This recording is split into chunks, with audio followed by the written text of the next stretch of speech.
Hello! Ang tutorial po natin ngayon ay paano withdraw ang FCC mo sa iyong GCash.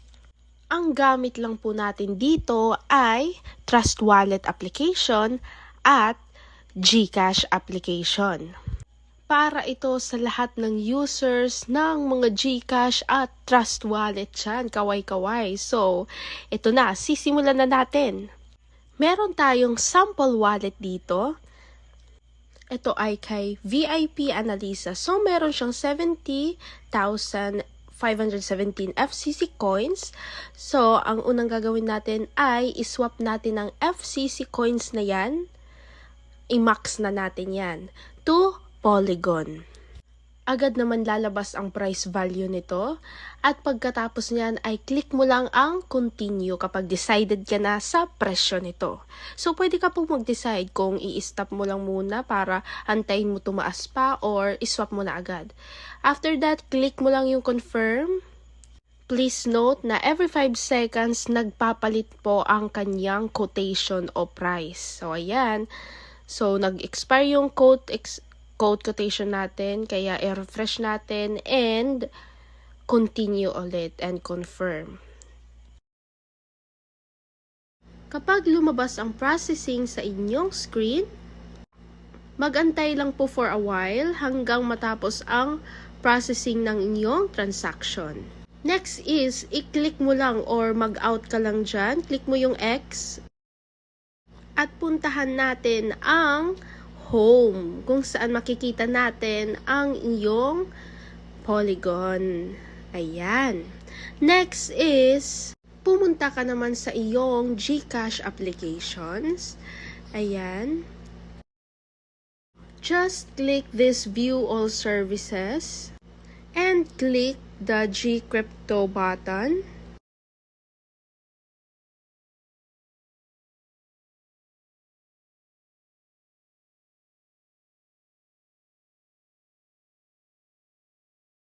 Lalabas ang demo dito, so pwede nyo siyang i-skip or i-exit mo. After that, click mo lang ang portfolio, i-search mo lang ang Polygonmatic, make sure dyan sa search button, ayan. Tapos, click mo lang ang receive. Ito ang pinaka-wallet address mo. So, ika-copy mo lang yan dahil yan yung sesendan mo, yan yung gagamitin mo para masend mo dyan yung Polygon. Bumalik ka naman sa Trust Wallet. Ayan, at i-click mo lang ang Pol o Polygon and click mo lang ang Send at i-paste mo dito yung kinapi-paste mo kanina and i-click mo yung maximum or max. Ayan, double check natin kung tama ba. So, sa katapusan ka po magbe-base. Ayan. And click max. After, click mo yung next and confirm the transaction. Pagkatapos niyan ay processing ulit. Antayin mo lang for a while.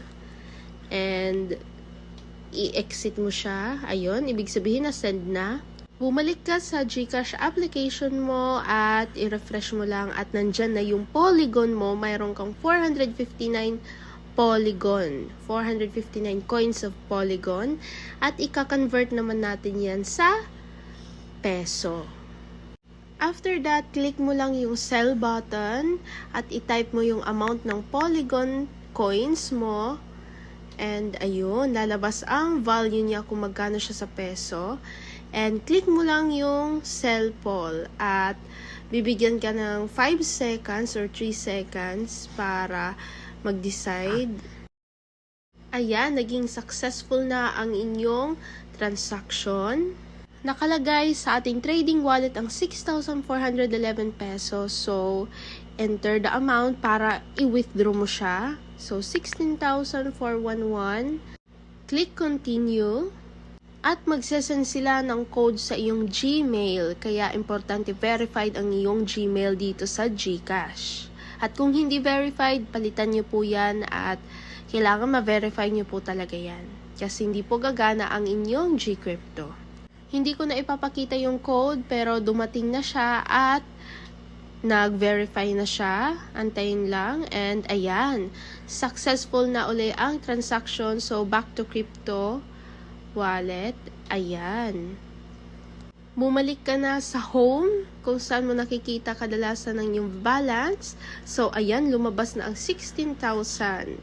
So, na-add lang sa dati kong balance. So, ang pumasok is 16,411. So, ngayon naman, isesend natin ito sa bank account. Diba? Ang galing. Nandyan na lahat ng bank account na kailangan mo. So, isesend natin ito sa bank account ni Annalisa. So, yan. Through BPI. Ayan, kung makikita nyo, may 15 pesos kasi yung GCash nag-charge sila pag nagsesend. So, na-type na natin yung details and yes, ipoproceed na natin. Click I confirm the details are correct and click mo na ang pay button. I-type mo lang ang verification code. Congratulations! Successful ang ating transaction. So, ulit-ulitin nyo lang po itong video at itry nyo din ito sa inyong mga telepono.